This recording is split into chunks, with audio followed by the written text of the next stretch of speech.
जब सन्नाटा अचानक गहरा जाए तो समझ लीजिए तूफान अभी बाकी है। राजनीति में खामोशी कभी संयोग नहीं होती।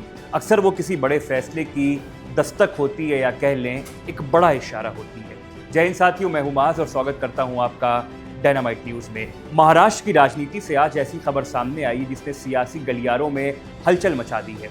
शरद पवार की पार्टी राष्ट्रवादी कांग्रेस पार्टी शरद चंद्र पवार ने एक झटके में सभी प्रवक्ताओं की नियुक्ति समाप्त कर दी है। अब पार्टी की ओर से केवल विद्या चौहान और महेश टापसे ही अधिकृत प्रवक्ता होंगे और ये फैसला तत्काल प्रभाव से लागू कर दिया गया है।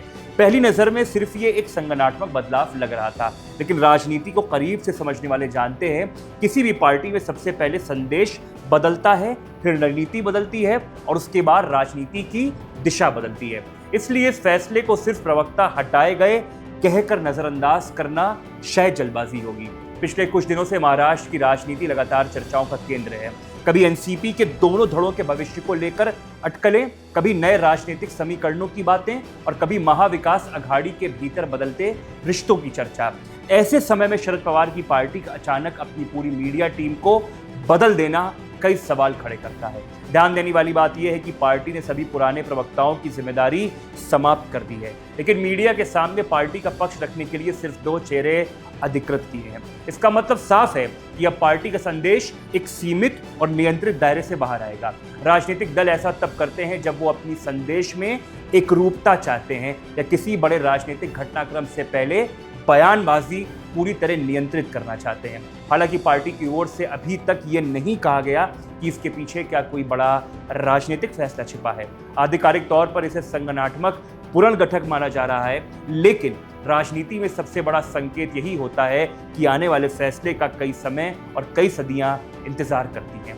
याद कीजिए, एनसीपी के विभाजन के बाद महाराष्ट्र की राजनीति पूरी तरह बदल गई थी। अजीत पवार अलग रास्ते पर चले गए। चुनाव आयोग के फैसले के बाद पार्टी का नाम और चुनाव चिन्ह बदल गया। इसके बाद से शरद पवार लगातार अपने संगठन को नए सिरे से मजबूत करने में जुटे हैं। ऐसे में पार्टी के भीतर अनुशासन और संदेश दोनों को लेकर सख्ती बढ़ना इस रणनीति का हिस्सा माना जा रहा है। राजनीतिक विश्लेषकों का मानना है किसी भी पार्टी की सबसे बड़ी ताकत उसका संगठन और उसका संदेश होता है। अलग अलग नेता अलग अलग बातें कहने लगे तो भ्रम पैदा होता है, और जब भ्रम पैदा होता है तो उसका असर सीधे जनता तक जाता है। और शायद इसी वजह से अब तक पार्टी ने तय किया है कि आधिकारिक प्रतिक्रिया सिर्फ चुनिंदा लोग ही देंगे।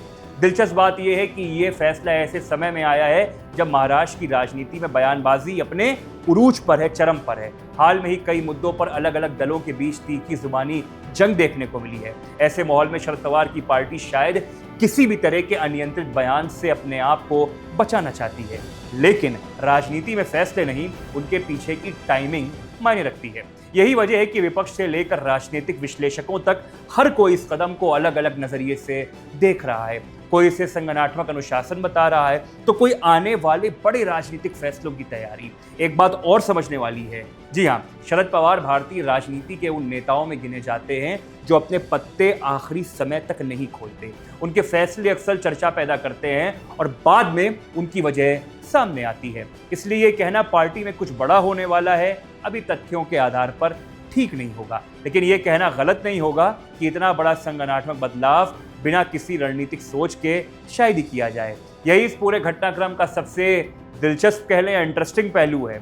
आधिकारिक घोषणा सिर्फ प्रवक्ताओं को हटाने की, लेकिन राजनीतिक संदेश उससे कहीं बड़ा दिखाई दे रहा है। अब सबकी निगाहें शरद पवार की अगली राजनीतिक चाल पर है, क्योंकि उनको चाणक्य भी कहते हैं। क्या ये सिर्फ मीडिया मैनेजमेंट है? क्या संगठन में बड़े बदलाव की शुरुआत, या फिर महाराष्ट्र की राजनीति में कोई नया समीकरण जन्म लेने वाला है? इन सवालों के जवाब अभी भविष्य के गर्भ में हैं। किसी भी संभावना को अभी तथ्य मान लेना ठीक नहीं होगा, लेकिन राजनीति का एक पुराना नियम हमेशा याद रखिए, बड़े फैसलों की आहट अक्सर छोटी घोषणाओं से होती है। और शरद पवार जैसे नेता जब संगठन में अचानक इतना बड़ा बदलाव करते हैं तो राजनीतिक गलियारों में हलचल होना बिल्कुल लाजमी है। धन्यवाद।